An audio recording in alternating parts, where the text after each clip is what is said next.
thoughts on the growing rumors, nearly almost confirmed rumors that your former opponent, Danny Garcia, is going to be taking on Brandon Rios? I mean, whatever, man. It's a comeback fight for him after a loss. You know, I always feel like you should never be too hard about who fights whom after one has lost. Okay, you know. It was quite impressive for Kell Brook to fight Triple G and then to fight Errol Spence, but a lot of people don't do that, okay? So he'll be back in the ring.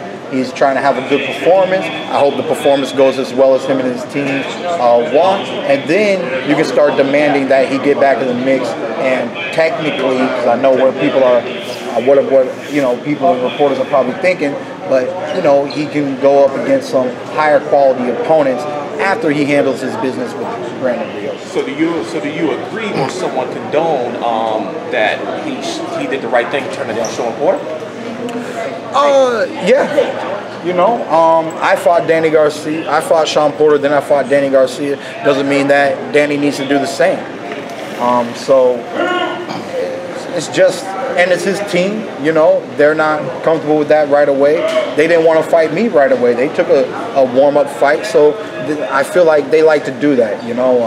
Every fighter, they operate and manage their careers slightly different, and it's not the worst move. It's still, I think, a good matchup for the fans, the fight style-wise.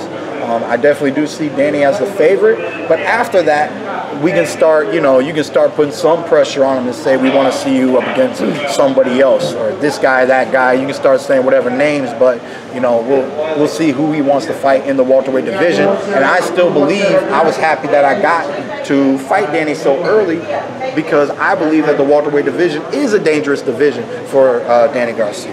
Okay, this is my final question. Let's talk about your injury. Now, the injury you had with your elbow, does that stem back from when you had that car accident? No. No. Was it something that was reactivated? No. It was a brand new thing. I never felt that pain in my elbow ever throughout any of my boxing matches or through any other training camp. But I did start to feel it in the training camp for Danny Garcia. I got an MRI, and the results showed that I had loose bodies floating around down in the joint region, which is hindering my elbow from rocking out and doing its job, which is promoting a whole lot of inflammation. So I was fighting inflammation, which people know is a fancy word for somewhat pain.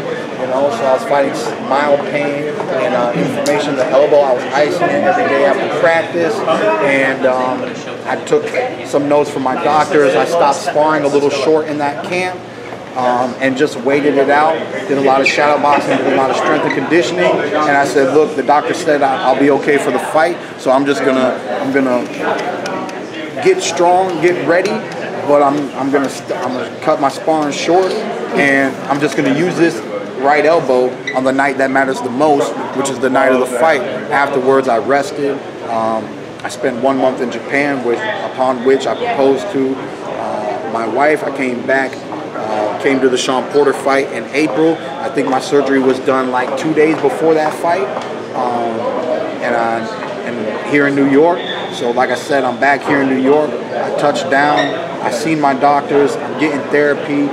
We're feeling good. It feels like it's about to bounce back. We do need a minimum of 4 to 6, no longer than 8 weeks of rehab. I think 4 to 6 is a good number, because we really are bouncing back. It's feeling better than it ever did prior to last month, 2 months ago, 3 months ago. The elbow really is progressing, so that's what we want to see.